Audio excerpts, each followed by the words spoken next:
Our good mate Jamie Wall is flying off to South Africa tomorrow, and as you're sort of, packing to go and bye to the loved ones and your baby and everything else, Jamie, you're just checking your suitcase and thought, I'm going to have a nice relaxing flight over there. Well, the All Blacks go and bloody drop this on you, pal. Yeah. Thanks a lot, guys. I was having a really relaxing day till that happened. So yeah, I was up until about an hour ago.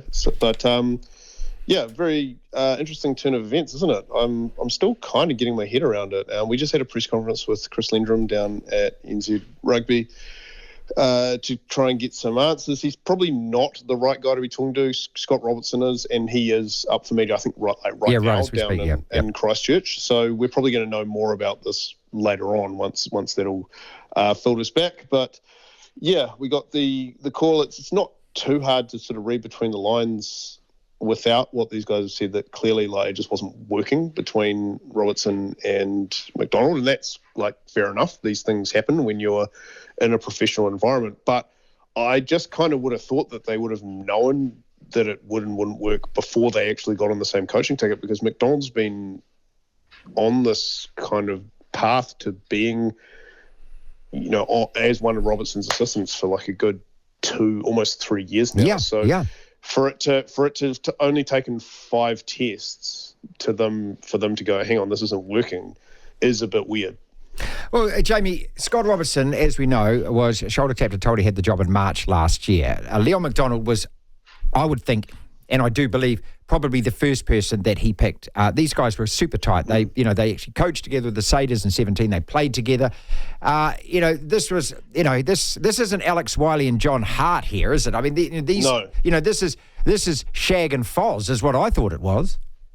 I thought so too. However, there is a sort of maybe a bit of a clue there, because back you mentioned that they were at the Crusaders together.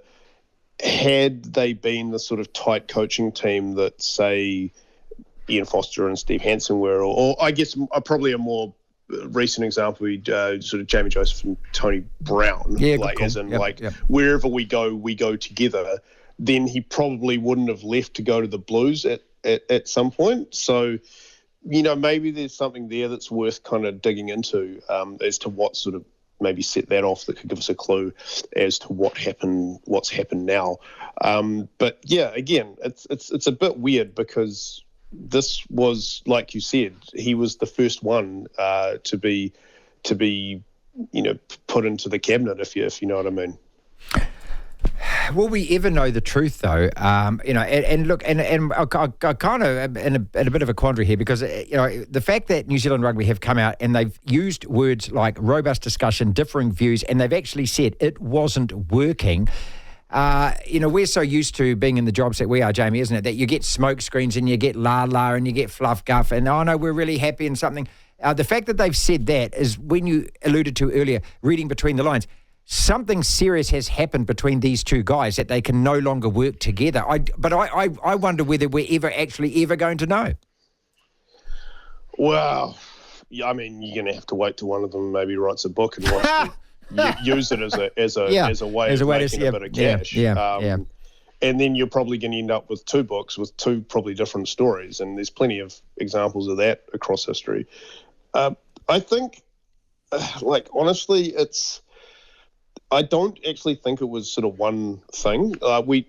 Chris Landrum was really adamant that when we asked, okay, so what happened? Was it the loss to Argentina? Was it sort of one thing that happened at training? And he was really emphatic, no. And he wasn't just putting up a whole, no, as in I'm trying to hide something here. It was really, I believed him when he said it, that it was clearly it's a combination of things. And my initial impression of it is that there's a lot of coaches in there, and perhaps Leon doesn't quite have the role that he might have thought he would have, as in a sort of, first assistant, if you know what I mean? How Foster was always the vice coach. Yeah. Well, actually, Jamie, one hasn't been named, has it? That's very, very, very perceptive, yeah. Yeah, that's what I mean, is that all the assistant coaches have essentially been given very similarly titled jobs, and basically being told, like, here's your audition to be the right-hand man, if you know what I mean. And perhaps that MacDonald thought, no, well, that was my job sort of from the start. And that he's actually like, no, wait, here's Scott Hansen, here's Jason Holland, there's, to other cast of characters. And you've got, Tamati Ellison being brought in after, for this season as well. And it feels like maybe that's how the ship's being run, is that, like, you're actually all equal, and whoever impresses me gets, to be the kind of in the front runner to be my main assistant going forward, because you can just look at who gets put up for media and it's just a revolving door you're right. of guys. That's right. Whereas under Henson, it was always Foster.